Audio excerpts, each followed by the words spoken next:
Hey everybody, it's Matt. Hope you all are having a good weekend. It was wonderful 108 degrees here yesterday. We got a little bit of cloud cover today, so it's a chilly 99 degrees out there. And I hope wherever you are that it's not anywhere near as miserable as that. But what I want to do was just jump in and give my 2 cents on all the Paul McCartney goings on of the last week here. Quite a few people already have weighed in on the TV appearance, the songs, the album news, and the White Album too. On top of that, don't know that I have anything terribly interesting to add that nobody's already said, but here I am. So I heard the two songs, heard one of them twice, and I've heard another one of them 3 times. And my initial impression, I heard them, just listened to them once a couple of days ago, and then I heard them again yesterday, and I heard one of them today, was that I thought they were not spectacular, not anything earth shaking, but thought they were pretty good, kind of catchy, kind of nice. And each time I've heard them, I've kind of grown to like them a little more. I think both of them are songs that have require a few listens to grow on you, maybe, because I know a lot of people really don't like them, and I know some people like them quite a bit. I don't think either of these are going to become classic McCartney gems, but I think for a lot of people they're going to become pretty good, pretty solid songs. And I heard me and Mr. Mayo Joe gave his initial impressions of them 2 days ago, I think it was, and I believe he had only heard them once each, maybe a couple of times. He was kind of so-so on them, but I think he did another video where he said he kind of was starting to like them a little more. I thought it was funny. There was a video that he did yesterday with Mrs. Mayo giving her thoughts on the songs, and she really didn't like them, and kind of got a laugh out of that. She kind of sounded like me talking about my love, but anyway, I'm kind of liking them. I Don't Know is sort of the slower song, ballad, maybe mid-tempo ballad. The thing that hits you there is Paul's voice. He sounds like an old man, which is a little distressing, a little sad, but it's also the reality of the fact that he's 76 years old. I like, I'm not sure what he's, you know, singing that he doesn't know what he did wrong. I don't know if he's being autobiographical or if he's just throwing stuff out, which I think he does sometimes. It doesn't really mean anything, but the crows at my window and dogs at my door, kind of a neat line. I like that.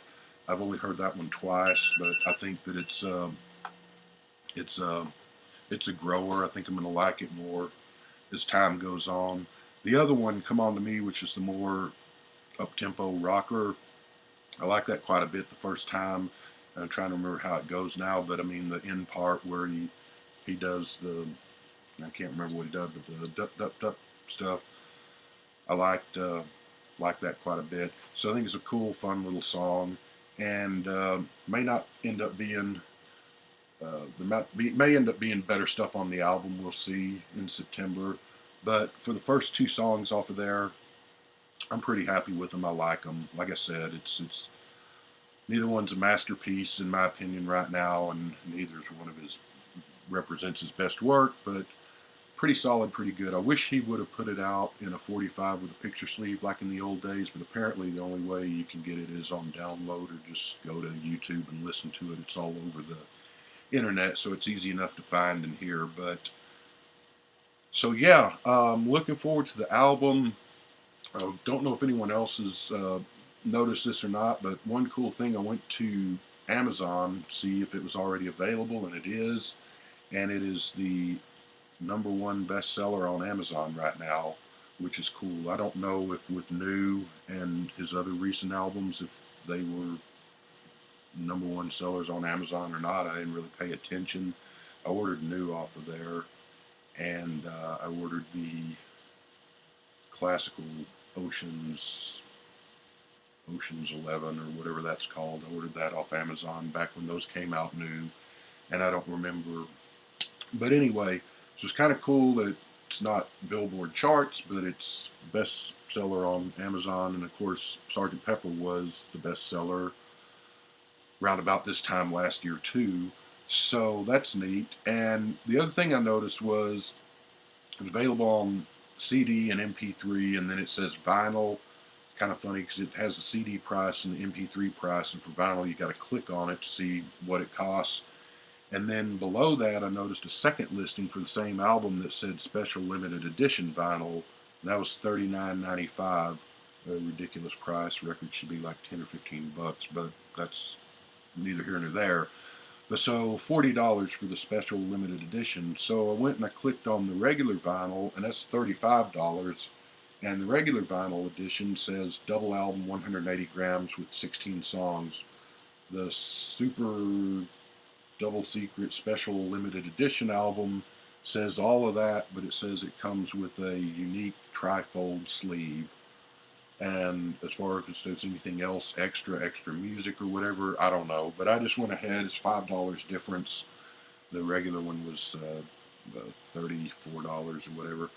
I just went ahead and ordered the limited edition one, so we will see what happens when that shows up on September 7th, which kind of wish he would have waited just a few more days, because then the album could have come out on my birthday. That would have been kind of neat, but I'm sure he wasn't thinking about that when he was putting the release date together. So the other thing that I'm kind of reticent about is that a lot of times when I order albums on Amazon, the new albums like that, Paul or whoever, they tend to sometimes not come out on the release date. The CD will, and the MP3, I guess. I don't buy MP3s, but those, I guess, will come out on the release date.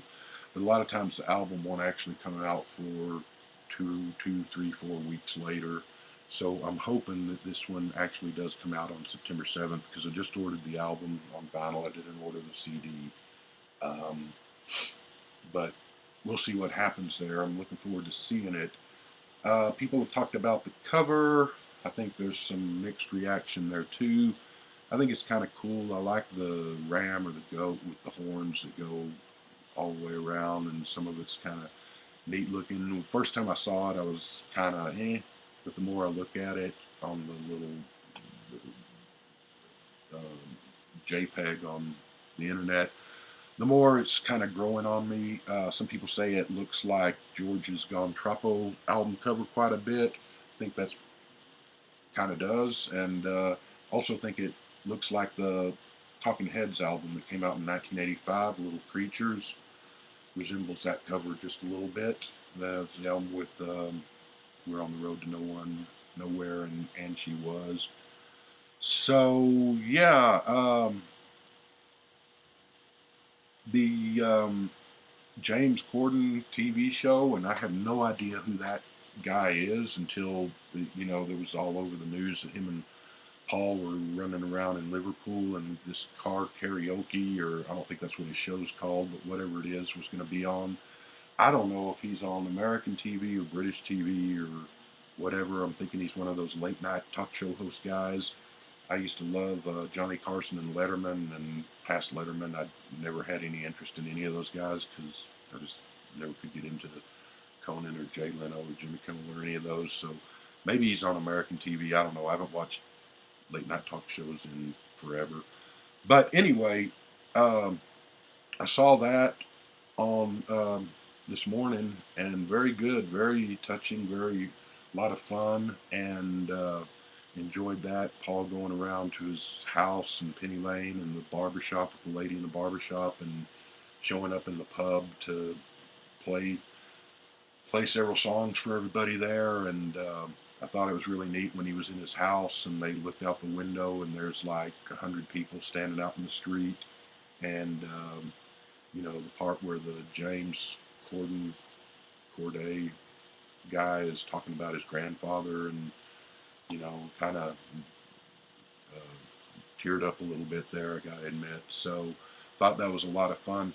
The one thing that kind of hit me out of that was they were singing a lot of Beatles songs, and then he said, let's let's sing one of the new songs, and Paul and him started singing "Come On to Me," and like I said, I just saw that this morning, and it, even though I'd only heard the song twice by that time, and it only got released on the internet here like 3 days ago, uh, it already felt like a old friend song, like a song that you've known forever. I guess that's just kind of the way it is with the Beatles and the solo Beatles. So yeah, I thought that was cool, and glad to have been able to see that. And I don't know, not much else to say. Just looking forward to the album, and I've ordered the Super Deluxe Limited Edition. We'll see what that has that differs from the regular edition of the vinyl album. And so the other big news, of course, well, Let It Be, the movie, is going to be showing here in a couple of weeks around the country. It's going to be showing in Fort Worth, so I think I'm going to get a ticket and go see that. Looking forward to that because I've seen it, but I've never. I think I saw it when I was a kid, because when it came out, I would have been like 4 years old, and I think that my brother and my cousin uh, took me to see it, but I'm not entirely positive. But otherwise, I've only seen it on TV and on video since, so be kind of cool to see it on the big screen for the first time, or again, the first time since I was 4, if I did in fact go see it. The other big news, the White Album's coming out, so I'm expecting a ridiculously overpriced set, somewhat similar to this, and looking forward to it. I'm gonna kind of wait, and I'm sure I'll buy it either way, you know. But I'm kind of looking forward to details and hope those will be forthcoming soon. I'm guessing it's gonna come out November-ish, because the 22nd being the true anniversary date of its release, and hoping it's got all the extras, the Ken Fon's demos. A lot of stuff they probably won't put on there, but will be nice, like the 18-minute version of Helter Skelter, and some of the other uh, studio songs that they worked up but didn't end up making the album, some of the George songs and so forth. The one thing I would like to see, because this is a really nifty set, but it is CDs and a book and some other stuff. I would be really neat if they would do a set like this with the CDs and the book and the other posters and whatnot, but also include a vinyl album in there. Maybe the mono and the stereo. Maybe that's probably asking for too much, but that would be cool, I think. I'm figuring they will release it in 48 different versions like they did with Sgt. Pepper and everything else. So they'll probably release a vinyl version too. I hope if they do another mono vinyl like that one on mono. And so yeah, I'm looking forward to that. And Beatle news otherwise, I think that's about it for now. But just wanted to check in. Like I said, I doubt I've said anything that nobody else has already said these last couple of days. So just your thoughts on the new songs, if you've heard about the 2 versions of the vinyl album, and which one you intend to get, if you intend to get it at all, and what you're hoping to see on the White Album. And that's it. Hope everyone has a good weekend. We'll talk to you soon.